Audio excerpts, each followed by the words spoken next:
reminiscing about days gone by. It's very glamorous.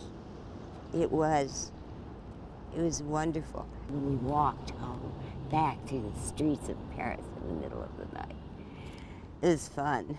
Life for 77-year-old Mary McGrory used to be a glamorous affair, but for the last 3 years she's been living alone on the streets of Miami in her van. The porta potty goes under, should go under there, but I have to have a carpenter arrange that, do it for me. We're first going to serve the handicap and then everybody else by number. Like thousands of seniors in South Florida, Mary depends on handouts from churches and charities. She receives a few $100s a month in social welfare payments, but it's not enough for a safe place to live.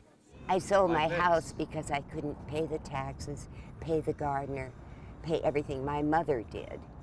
But when she passed on and gave me her house, I began to realize that I couldn't afford it.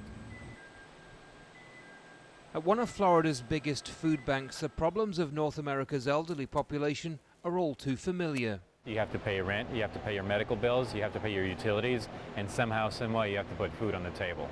There's really not a lot of programs to help them in their golden years.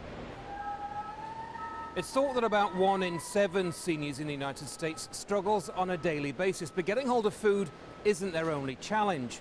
Increasingly, it's the rising cost of medical care that is forcing more and more people into poverty. Mary tells us she can't even afford basic medication despite the fact she has skin cancer, and living like this isn't helping her chances of moving on.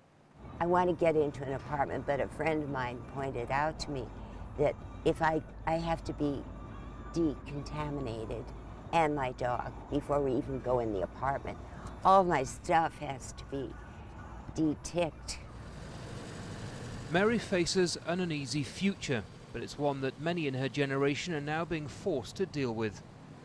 Andy Gallacher, Al Jazeera, Miami, Florida.